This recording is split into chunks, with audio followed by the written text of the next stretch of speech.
Are new Canadians leaving Canada for greener pastures? Study says no.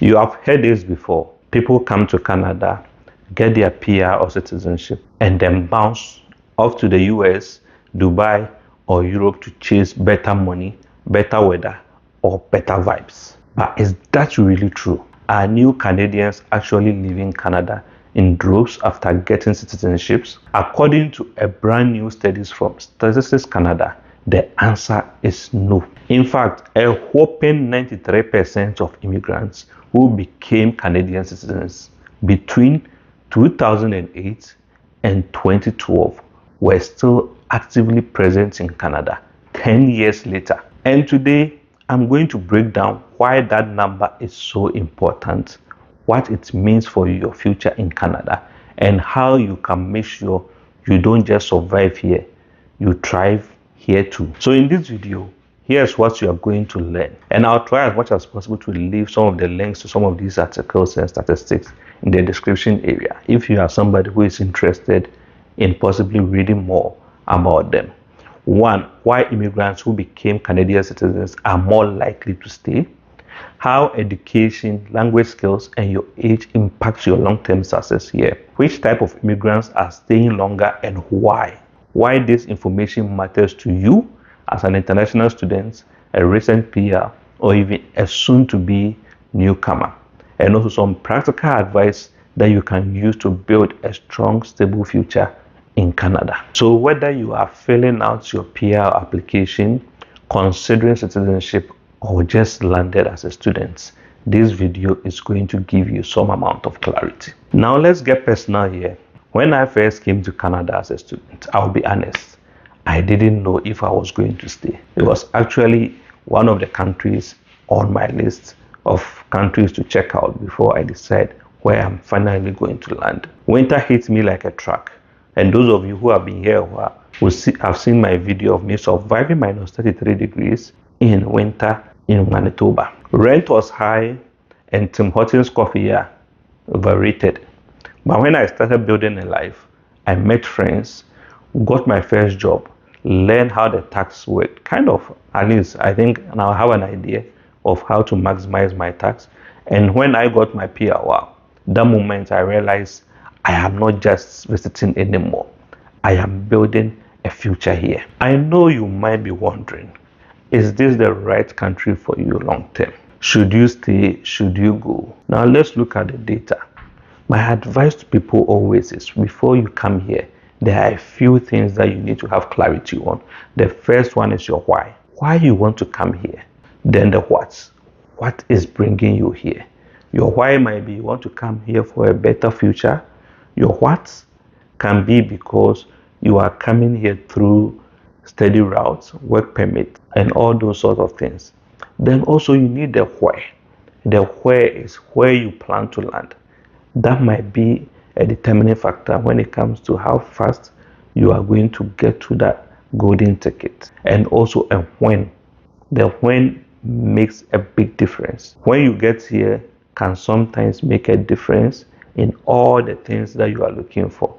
I remember when I landed in Canada, students were allowed to work full-time and study full-time. So some of us were able to work full-time whilst we were studying, and that was a big change when it comes to making money. A year later, the next batch that came after us really were not even allowed to work past 20 hours. So your when to can also make a difference of when you are able to get to that golden ticket or how you decide to thrive. Let's look at what the data says. So firstly, citizenship is leading to higher retention rates. According to Statistics Canada, 93% of immigrants aged between 25 to 54 who became Canadian citizens between 2008 to 2012 were still in Canada 10 years later. Compare that to immigrants who became citizens before then. Only 67% of them were still here 10 years later. So if you are an international student or a work permit holder right now, your long-term success in Canada isn't just about getting PR. It's about aiming for that citizenship. If you want to at least make sure that you are staying here as long as possible, because That is the group that builds stronger roots. They buy homes, start businesses, and raise families here. Beyond that, a lot of the people in the other group end up having to, one way or the other, either leave or go back to their home country for one reason or the other. My personal advice to you is, as much as possible, set your 3-year plan now.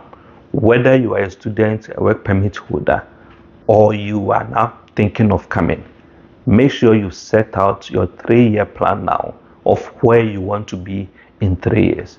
If you are eligible for PR soon, map out the steps towards citizenship so that you don't lose momentum. Because the moment you hit PR, your chances of getting to citizenship is very easy. I've seen a lot of people who got PR when we came in who are now applying for citizenship because they did not move out of the country, they stayed here, so they are almost meeting eligibility. So as much as possible, whatever stage that you are in, make sure you are mapping out your 3-year plan now so you don't lose your momentum. And that will also help you to stay the course and get to that golden ticket that you want as early as possible. Secondly, one thing that they also found out was education with higher language is also leading to higher retention in Canada. The study found that immigrants with bachelor's or graduate degree were more likely to become citizens and stay in Canada, funny enough, which means people who are holding degrees before they come here or come here to pursue degrees always end up staying longer to get to citizenship and end up staying in the country past that 10-year mark. And guess what? Language matters a lot, because if you are going to be here, you might need to speak the language one way or the other. So basically, if you are coming here and you already can speak English or you can already speak French, it means your chances of staying in the country is very high. That's what they saw from the study. Think about it. If you can communicate confidently, your chances of getting a job, navigating immigration paperwork, and even making friends all go up. So without even looking at the statistics, you can see that if you can speak the language, one way or the other, things become easier for you, because it's easy for you to find job. If you go for job interviews, you'll be able to speak the language, and people will like to work with people that they can understand. Secondly, because you can speak the language, you might be able to navigate all the immigration paperwork. So you don't have to now rely on people who one day, one way or the other, make mistakes when it comes to your application, or you have to pay and end up spending more money to get it done, because you can do everything yourself and learn about the process yourself and navigate it. And last but not the least, because you can speak the language, you can make friends outside your own ethnic circle. So the chances of you having a reason to stay is very high, because Canada is basically a country of immigrants. So you have different people from different backgrounds. If you can speak a language with them, there's a high chance you can communicate with them, which is English or French. Personally, when I first landed, I knew English and I've studied English all my life, but I still had to adjust to the Canadian slang, office culture, or even filler words like literally and when talking to people one way or the other. So imagine if you came in and already you don't have English as your language, you are going to at least suffer. Because if those of us who can even speak the language and spoken it all our lives have to adapt, it will mean that you will now have a longer way to go when it comes to at least adapting and at least connecting with people. And when it comes to language, even if you can't speak it, you don't have to always pay to have access to it. There are free programs that you can use to boost your language skills. Personally, when we came in Manitoba, there was a settlement agency that offered that option where if you are interested in learning English, the government will actually pay for you to learn for free.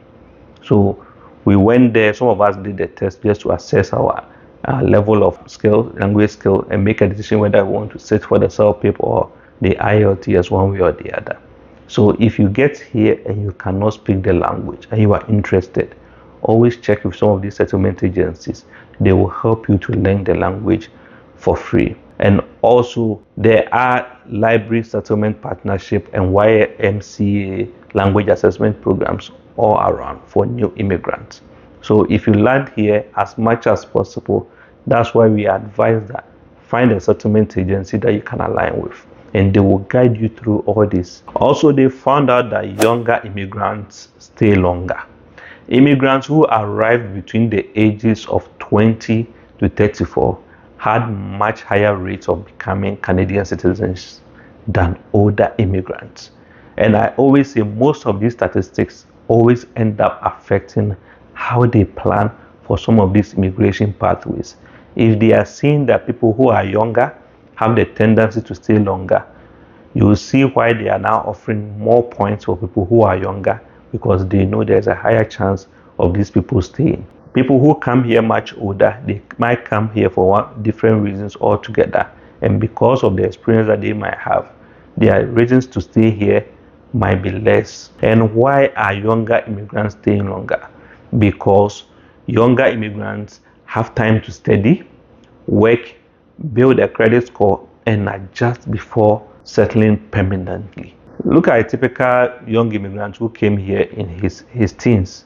That person would have attended high school, university, before that person makes a decision whether they want to settle here. After that 5 or 7 years of studying, that person already understood the country very well and knows what he needs to be able to survive here, compared to, let's say, a 40-year-old working professional who decided to move and pack his bag and baggage and come into the country. And the only way he's looking for is the shortest pathway to permanent residency. That person might not take time to at least study, work the system, and build credit before deciding to settle permanently. And by shortening the timeline, that person will go through a lot of shocks that might impact his or her decision to want to stay in the country long term. So if you are watching this in your 20s or 30s, this is your prime time to start planting roots. But even if you are older, don't panic. It just means you need a slightly more strategic plan around networking, credential recognition, and even job hunting. But the truth is, the government actually prefers younger people because they know they tend to stay longer. And my advice always is start building your Canadian experience as early as possible. Even part-time jobs or volunteer work can help you integrate. And don't discriminate when it comes to jobs when you land here. Every single job, I always say, can teach you one thing or the other, or can help you meet somebody who might help you open a door one way or the other. So don't underrate any job, be it part-time volunteer work. Do it wholeheartedly and people will notice. You'll be shocked the kind of people that you will meet on some of these jobs. And worst case scenario, even if that job is not for you, you would at least know and understand the type of jobs that don't wait for you. And so when it comes to time to look for a permanent job, you will know which ones to stay away from. Hopefully, they found out that refugees and skilled workers are more likely to naturalize. The studies show that refugees were most likely to become citizens, followed by those under the Federal Skilled Worker Program and the Quebec Selection Program. These groups often have access to settlement programs, legal support, and clear immigration pathway. So personally, I'm not surprised that most of them end up getting naturalized because they are the most prepared group most times when it comes to getting to that citizenship route because of the kind of programs, legal support, and the clear immigration pathway that they have. So there's no room to waver when it comes to heading straight to citizenship for this particular group. So if you are applying under these categories, take full advantage of the services available. From the free legal aid to the language classes to the job coaching, try as much as possible to take advantage of them to help improve yourself and make sure that you are able to become a better person when you decide to stay in the country. And my advice is use your welcome package. Programs like Access Employment, Costi, and Success offer job connections that fast track your integration. So if you are pursuing your pathway through the refugee pathway, these are some programs that you can see in your welcome package that you can even take advantage of if you are not aware of that. Number 5, they found out that country of origin also influences naturalization. Immigrants from developing countries like Colombia, Pakistan, and the Philippines, Iran had higher citizenship rates between 74 to 82%, which means that people coming from developing countries always have a higher chance of staying in the country and leading to their citizenship. Meanwhile, immigrants from developed countries like the US, UK, France, and South Korea had rates between 35 to 54%, which means these people are actually not staying past the 10-year period. And this may be because newcomers from developing countries see Canada as a more permanent and secure home. So there's nothing new here when it comes to this particular statistics. If somebody is coming from a developed country, in most cases, he might be here either for a short term and might still go back. But if that person is coming from a developed country, that person might be looking for greener pastures. So there's a higher chance that person will have a reason to stay here. And sometimes this also ends up affecting some of the immigration plans that they make, because if they want people to come here and stay long term, they'll be targeting people from developing countries, knowing very well that these people will stay here and help contribute to population growth, stay past 10 years, and pay more taxes for the country to at least earn from them. And on a personal note, I have met so many friends from Philippines, Nigeria, and Iran who came here with the mindset of building a future, not just passing through. So if you are coming from a place with fewer opportunities, know this: Canada can be the long-term home you build with the right mindset. So what happens after citizenship for these people? Now, here's the interesting part. People do leave after becoming citizens, but not that many. The study found that active presence dropped just 2% 1 year after citizenship and 5% within 3 years, which means a lot of these people will stay till they get a citizenship. And after they get a citizenship, some of them will either leave or leave within the first 3 years, which is nothing new here, because most people who are coming here for better opportunities will come here, get a Canadian passport, and now realize that the whole world is their oyster. They can get opportunities anywhere in the world, and now they can choose to move back home and be working for a multinational and be earning a Canadian salary locally, or move to a different country where they might be experts and make more money than they would have made in Canada. So there's nothing new here.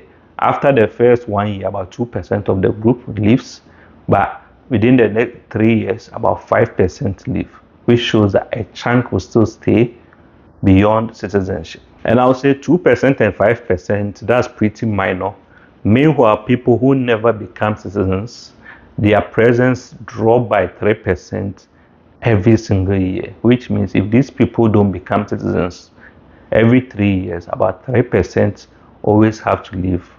And the leaving can either be the government sending them back home, or them voluntarily deciding that, okay, it's time for me to leave because I might not be getting to the ultimate goal, or for some reason or the other, I need to leave the country to pursue greener pastures somewhere else. So one practical lesson that we can learn from this is citizenship anchors you.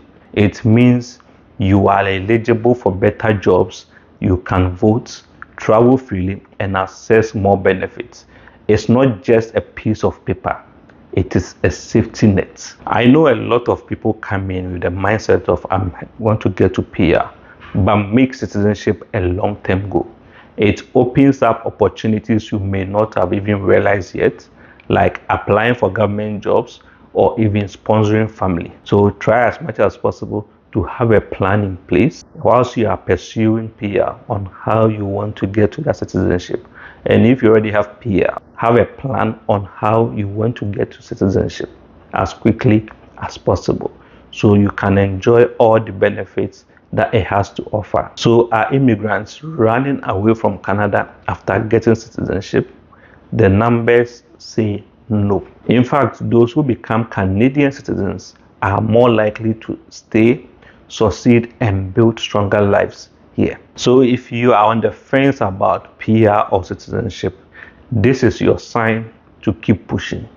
And if you just started your journey as a student or newcomer, You've got time, but planning starts now. If you got value out of this video, kindly hit the like button and also hit the subscribe button to join this family so you don't miss any update from me. And feel free to share this video with family and friends that you feel can also learn from it. Until the next video, I always say you are not alone on this journey. Let's build your future in Canada together.